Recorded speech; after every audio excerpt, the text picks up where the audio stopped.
आज हम ग्रेड 3 से 5 अर्थात जो कक्षा 3 से 5 के लिए इंग्लिश की वर्क बुक है उसकी जो वर्कशीट 29 है उसको हम सॉल्व करेंगे। और जिस दिन हम इस वर्कशीट को सॉल्व करेंगे उसकी डेट हम यहाँ पर लिख देंगे। तो यदि आप चैनल पर नए हैं तो प्लीज हमारे चैनल को सब्सक्राइब भी कर लें ताकि इसी प्रकार की वीडियो आपको उपलब्ध हो सके। तो चलिए अब हम आगे बढ़ते हैं और अब हम सबसे पहले गतिविधि का नाम जान लेते हैं। तो गतिविधि का नाम है कंप्लीट द पजल, अर्थात इसे हिंदी में हम कहेंगे शब्द पहेली पूरी करें। अर्थात इसे हम आसान तरीके से समझ लेते हैं। यहाँ पर जो नीचे पहेली दी गई है इसमें जो चित्र है उसको इंग्लिश में क्या कहते हैं, हमें वह शब्द पूरा कर देना है। तो यह पहेली बहुत ही आसान तरीके से सॉल्व हो जाएगी। तो चलिए अब हम इस वर्कशीट को सॉल्व करते हैं। तो सबसे पहले हमें यहाँ पर दिखाई दे रहा है मोह। तो मोह को इंग्लिश में माउथ बोलते हैं, जिसकी स्पेलिंग होती है MOUTH माउथ। तब हमें यहाँ पर लिख देना है MOUTH माउथ।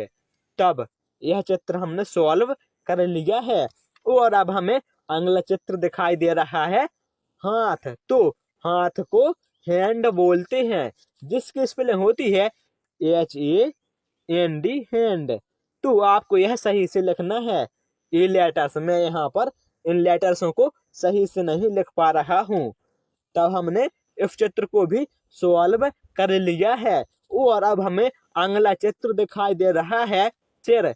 तो सिर को इंग्लिश में हेड बोलते हैं, जिसकी स्पेलिंग होती है HEAD हेड। तब हमें सिर्फ यहाँ पर ए भर देना है, तब यह हो जाएगा HEAD हेड। और अब हमें अगला चित्र दिखाई दे रहा है कान। तो कान को इंग्लिश में ईयर बोलते हैं, जिसकी स्पेलिंग होती है EAR ईयर। तो इस चित्र को भी हमने सॉल्व कर लिया है। और अब हमारे पास अगला चित्र है नाक। तो नाक को नोज बोलते हैं, जिसकी स्पेलिंग होती है NOSE नोज। तो इस चित्र को भी हमने बहुत ही आसान तरीके से सॉल्व कर लिया है। और अब हमें अगला चित्र दिखाई दे रहा है आंख का। तो आंख को इंग्लिश में आई बोलते हैं, जिसकी स्पेलिंग होती है EYE आई। और अब हमें यहाँ पर अगले चित्र में दिखाई दे रही है टांग।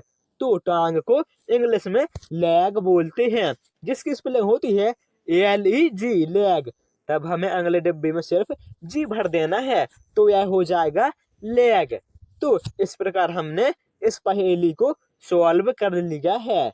तो यह वर्कशीट हमारी बहुत ही आसान तरीके से सॉल्व हो चुकी है। Thank you.